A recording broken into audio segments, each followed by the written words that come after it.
Hello friends, এটা হলো ষষ্ঠীর ভিডিও। আর এখানে ষষ্ঠীর সকাল সকাল আমার ননদ ভাট বকছিল, সেটা আমরা শুনছিলাম। আর কাকি শ্বশুরি মেয়েকে খাওয়াতে খাওয়াতে শুনছিল।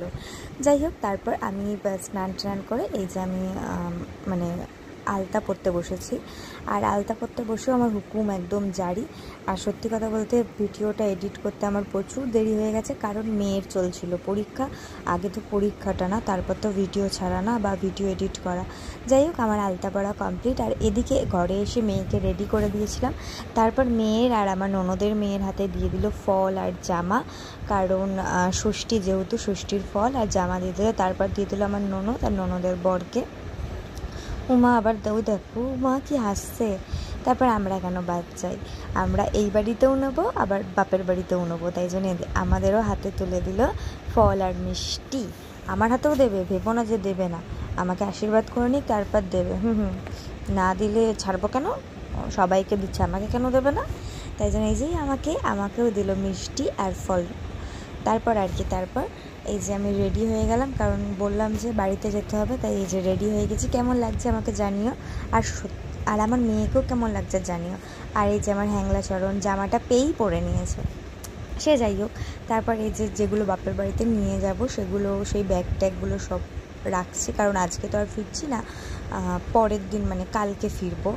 তো এই জন্য আবার দেখি গাড়িটা লক করে দিয়েছে, আবার এসে খুলতে হলো। গাড়িটা বলছে খুলে রাখো, সব কিছু ঢোকাবো তো, মানে গাড়ির মধ্যে সব কিছু রাখবো, তো সেটা আর হচ্ছে না। যাই হোক, সব রাখা টাকা কমপ্লিট। আর আমরা গাড়িতে উঠেও গেছি আর বাড়ি দিয়েছে বেরিয়েও গেছি। টাটা, আবার দেখা হচ্ছে কালকে বিকেলবেলা।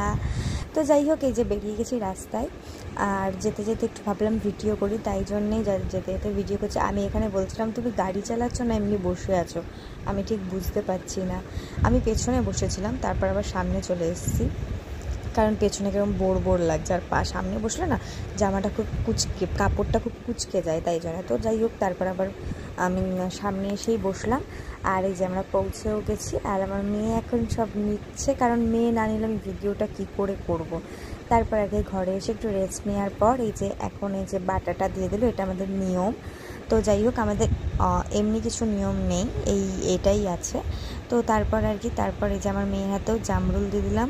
আর আমার অল্প অল্প করে দেওয়ার একটাই কারণ হচ্ছে আমার বর মানে সব কিছু খায় না, তাই জন্য। তো যাই হোক, ওইটুকুও দিয়েছি, খাইনি, শুধু মিষ্টিটা খেয়েছে। তারপর মেয়ের সাথে একটুখানি মানে শাড়িটা ছেড়ে নিয়ে একটুখানি মেয়ের পেছনে রাখলাম। তারপর এই যে মা রান্না করছে, আর মায়ের রান্নাও কমপ্লিট। এই যে মায়ের রান্না কমপ্লিট আর গুছিয়ে টুছিয়ে দিয়েছে। তো সে যাই হোক, এবার দেখি আমার বড়মশাই কীভাবে খায়। আমার বর, সত্যি কথা বলবো, দিয়েছি ঠিকই, ফটো তুলছি ঠিকই, ভিডিও করছি ঠিকই, কিন্তু এত কিচ্ছু খাবে না, কিচ্ছু না। আর তার সাথে সাথে আমার মেয়ে আর আমার বাবাও বসে গেছে। আর আমার মেয়ের দেখো আমার মেয়ে বলছে মানে মেয়ের পাতে যেটা আছে সেটাই খাবে, কিন্তু ওর বাবা আবার দেবে। আর এখানে আমার বাবাও খাচ্ছে, এই যে খাচ্ছে, তিনজনা মিলে খাচ্ছে। তো খেয়ে নিক। খেতে বসে আমরা অনেক গল্প আর অনেক মজা করেছি। আর আমার মেয়ে খেয়ে টেয়ে উঠে দুটো আইসক্রিম খাওয়া গেছে। জামার মুখটার জাস্ট অবস্থাটা দেখো। তুমি এত সব কোথায় রাখলে? কোথায়, আমি তো দেখতেই পাচ্ছি না। কই না, মাংস খাইনি। যাই বলো তাই বলো, জামাই ষষ্ঠী না হলে বোঝাই যেত না জামাইরা এত খেতে পারে।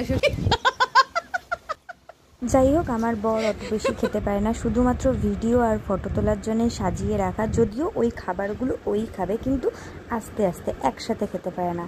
আর আমি আর আমার মা বসে গেছি খেতে, কারণ অনেকটাই বেলা হয়ে গেছিলো। আর ওদের খাওয়ার পর অনেক গল্প মজার পর এখন এই যে আমাদের খাওয়া মানে আমরা খেতে বসেছি। খাওয়াটা শেষ করে একটুখানি শুয়েছিলাম। আর যেটা বলছিলাম, আমি জানি না ভাই জামাই ষষ্ঠীতে অত পদ রান্না করে কি করে মানুষ খায়। আমি মনে হয় আমার বরের মতনই করে, মানে সাজিয়ে গুজিয়ে ফটো তোলে, তারপর সব সাইড করে দেয়, আস্তে আস্তে খায়। যাই হোক, আমরা একটুখানি রেস্ট নিয়ে নিচ্ছিলাম। আর মেয়েটার মোবাইল দেখছিলো, সেটাতে আমি ডিস্টার্ব করছিলাম, আর কিছুই না। তারপরে যে আমার বড়মশাইয়ের কাছে এলাম। আর আমার বড়মশাই ভাবছিল আমি ফ্ল্যাশটা যেহেতু অফ করে দিয়েছিলাম, ভেবেছিল ভিডিও করছি না। আর নিয়ে আসছি জামাই ষষ্ঠীর পরের দিনের ভিডিও। তো টাটা।